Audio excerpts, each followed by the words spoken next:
여러분, 안녕하세요. 오늘 우리가 함께 파헤쳐볼 주제, 바로 우리 주방에 없어서는 안 될 기름입니다. 밭에 고르는 작은 씨앗에서 출발해서 우리 집 팬트리에 오르기까지 이 식용유의 일생이 사실은 엄청나게 정교한 과학이라는 거 알고 계셨나요? 오늘 이 해설을 다 듣고 나시면 매일 쓰는 기름이 완전히 다르게 보이실 겁니다. 자, 바로 들어가 보죠. 오늘 살펴볼 내용입니다. 복잡한 식품공학을 이해하기 쉽게 유지의 분류부터 채취, 공정, 정제, 가공품, 그리고 마지막 저장과 산패까지 기름의 일생을 이 5단계 시간 순서에 따라 쭉 따라가 볼 겁니다. 첫 번째 단계, 유지의 분류입니다. 식물성 왕국과 동물성 왕국이죠. 보통 상온에서 찰랑찰랑한 액체면 식물성 유, 단단한 고체면 동물성 지라고 부릅니다. 식물성 기름의 세계 진짜 다양하죠? 우리가 매일 지지고 볶을 때 쓰는 콩기름, 옥수수유, 유채유부터 천연 항산화제가 듬뿍 든 올리브유, 미각유, 그리고 해바라기유, 홍화유, 땅콩기름인 낙화생유까지. 그런데 다루기 까다로운 녀석들도 있어요. 모카씨로 만드는 면실류 아시죠? 이건 고시폴이라는 독성물질이 있어서 정제할 때 각별한 주의가 필요합니다. 또 고소한 들기름, 참기름과는 다르게 산패가 너무 빨리 돼서 보관에 진짜 신경 쓰셔야 하고요. 그리고 파뮤나 코코넛유, 코코아유. 얘네들은 식물성인데도 특이하게 상온에서 고체 형태를 띠고 있죠. 신기하지 않나요? 반대로 동물성 지방은 어떨까요? 소에서 짜낸 우지나 돼지 기름인 라드는 주로 고체 성태인데 특히 돈지, 라드는 융점이 낮고 풍미가 끝내져서 중화요리의 치트키로 불리잖아요. 그리고 생선기름, 어유, 영양학적으로 훌륭한 EPA나 DHA가 듬뿍 들어있지만 공기 중에서 눈 깜짝할 사이에 산패돼버리는 치명적인 약점이 있습니다. 그래서 우지나 고래기름, 어유 같은 애들은 주로 단단하게 굳히는 경화유 원료로 많이 쓰여요. 우유크림을 발효시킨 버터도 절대 빼놓을 수 없는 동물성 유지죠. 두 번째 단계로 넘어갈게요. 바로 유지의 채취. 한마디로 그 단단한 원료라는 자연의 포장지에서 귀중한 기름을 도대체 어떻게 꺼내느냐는 겁니다. 씨앗에서 기계로 바로 꾹 누른다고 기름이 콸콸 나오진 않겠죠? 무려 5단계의 정밀한 밑작업, 즉 전처리가 필요합니다. 이물질을 거르는 정선, 껍질을 깨는 파쇄, 열을 가해 단백질을 굳히는 배조, 롤러로 납작하게 누르는 앞편, 마지막으로 수증기로 푹 찌는 증자까지. 길죠? 근데 이 수고스러운 물리적 과정들이 기름을 한 방울이라도 더 얻어내기 위해 절대 빠지면 안 되는 필수 단계라는 사실.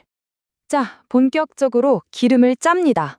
참깨나 땅콩처럼 원래 기름기 좔좔 흐르는 애들은 기계로 아주 꾹 눌러 짜는 물리적인 압착법을 씁니다. 익스펠러 같은 기계가 쉴 새 없이 돌아가죠. 그런데 아무리 세게 쥐어짜도 찌꺼기에 기름이 5% 가까이 남아요. 반면에 대두처럼 기름 함량이 적은 원료로 대량 생산을 할 때는 핵산이라는 유기용제로 기름만 싹 녹여버리는 화학적 추출법을 씁니다. 이건 잔류기름이 1% 이하로 뚝 떨어져요. 산업 현장에선 완전 엄청난 효율의 차이죠. 동물성 지방은 좀 다릅니다.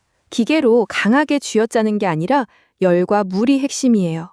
열을 가해서 지방을 사르르 녹여내는 초치법, 거대한 고압통에서 한 번에 대량으로 확 쪄내는 증열법, 그리고 끓는 물에 푹 삶아서 위로 둥둥 뜨는 생선기름만 싹 걷어내는 자취법이 사용됩니다. 식물성이랑은 채취 방법이 완전 다르죠? 세 번째 단계, 유지의 정제입니다. 방금 짠 원유, 그대로 먹을 수 있을까요? 불순물도 많고 냄새도 나서 절대 안 되죠. 순수함을 향한 여정이 시작됩니다. 공장에서 이 원유는 딱 6단계의 가시밭길을 순서대로 통과해야 합니다. 큰 찌꺼기를 거르는 전처리를 시작으로 뜨거운 물을 섞어 끈적한 레시틴 같은 검지를 빼내는 탈검, 수산화나트륨으로 유리지방산을 비누로 만들어 없애버리는 탈산, 활성벡터로 색소를 쪽 빼는 탈색, 그리고 고온 수증기로 그 불쾌한 냄새를 싹 날려버리는 탈취 공정까지 이어집니다. 그리고 이 정제 타임라인의 활용 점정, 바로 탈납, 다른 말로 동유처리라고 하는 단계입니다. 여러분, 냉장고에 넣어둔 샐러드유가 하얗게 굳지 않고 영롱하게 투명한 비결이 다 이 탈락 덕분이에요. 차가울 때 하얗게 굳어버리는 왁스나 고체 지방 성분을 공장에서 미리 0도 가깝게 꽁꽁 얼려서 싹 걸러냈기 때문입니다. 완전 똑똑한 과학이죠. 4단계, 유지 가공품입니다. 순수한 액체 기름이 마가린과 슈트닝이라는 주방의 훌륭한 고체 조력자로 변신하는 과정이죠. 자, 마가린과 쇼트닝. 둘 다 액체 기름에 수소를 칙칙 뿌려서 단단하게 굳힌 경화유를 베이스로 하는데요. 표를 보시면 구조가 완전히 다릅니다. 버터 대용품으로 태어난 마가린은 수분이 한 15% 정도, 소금도 좀 들어가 있어요. 반면 라드, 즉 돼지기름 대용으로 만든 제과용 쇼트닝은 물이 단 한 방울도 안 들어간 100% 순수 지방 덩어리입니다. 참고로 이 수소 첨가 과정에서 트랜스 지방이 생길 수 있다는 점도 상식으로 알아두시면 좋겠죠? 물과 기름은 섞이지 않는다? 마가린 앞에서는 틀린 말입니다. 마가린이 버터처럼 빵에 스르륵 부드럽게 발리는 비결은 바로 유화라는 마법 덕분이에요. 기계를 이용해 강한 압력으로 저어서 기름 베이스 안에 미세한 물방울들을 꼼짝 못하게 분산시켜 가둬버린 겁니다. 이게 바로 유화 공정의 힘이죠. 반면에 물이 전혀 없는 쇼트닝은 베이킹에서 엄청난 힘을 발휘합니다. 일명 쇼트닝성. 파이나 페이스트리 한 입 베어물 때 그 바사삭하고 기분 좋게 부서지는 식감, 다들 아시죠? 이 순수 지방막이 밀가루의 글루텐이 질겨지는 걸 완벽하게 차단해서 그렇습니다. 게다가 온도가 오르락내리락 해도 너무 푹 퍼지거나 꽝꽝 얼지 않는 그 적절한 굳기, 즉 컨시스턴시까지 훌륭하게 유지하죠. 끝이 아닙니다. 쇼트닝 만들 때 질소가스나 탄산가스를 불어 넣거든요. 그래서 설탕이랑 막 섞어주면 공기를 엄청나게 품어안는 크리밍성이 생깁니다. 베이커리 스타일의 스폰지 케이크가 솜사탕처럼 가볍고 푹신푹신한 이유? 정답은 바로 이 크리밍성에 숨어 있었습니다. 자, 드디어 마지막 5단계입니다. 아무리 완벽하게 정제된 기름이라도 시간 앞에서는 장사 없죠. 기름의 가장 큰 적인 저장과 산패에 대해 알아보겠습니다.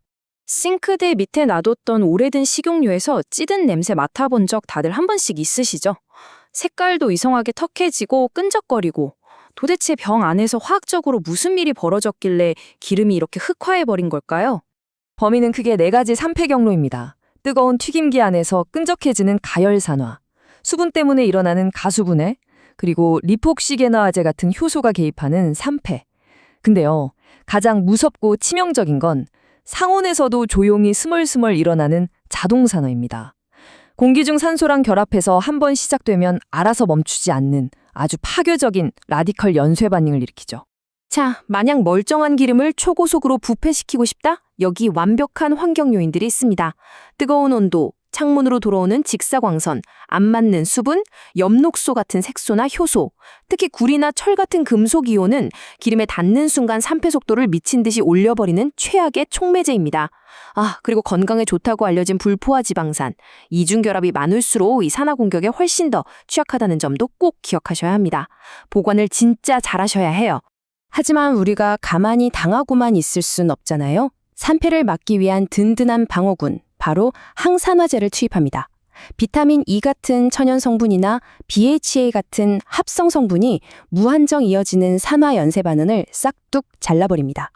여기에 구연산이나 비타민 C 같은 상승제를 같이 섞어주면 얘네가 항산화제의 보호 능력을 폭발적으로 부스팅해주는 멋진 사이드킥 역할을 톡톡히 해냅니다. 한마디로 자동산화의 라디칼 연쇄 반응은 개시, 진행, 정지 단계를 거치는데 유지에 항산화제를 더한다는 건 이 미쳐 날뛰는 개시와 진행 단계를 멱살 잡고 억지로 안전한 정지 상태로 끌고 가는 겁니다. 부패를 막아서 기름의 품질은 물론이고 우리 건강까지 지켜내는 엄청나게 정교한 화학적 통제인 셈이죠. 자, 오늘 준비한 내용은 여기까지입니다. 밭에 구르는 작은 씨앗 하나가 우리 식탁 위의 맑은 식용유로 또 바삭바삭한 파이 껍질로 변신하기까지 그 채취와 정제 그리고 보존을 향한 과학의 여정 정말 마스터 클래스급 아니었나요? 오늘 저녁 요리하실 때 이 놀라운 과학의 마법에 한 번쯤 떠올려 보시길 바라면서 이번 해설은 여기서 마치겠습니다. 끝까지 함께해 주셔서 감사합니다.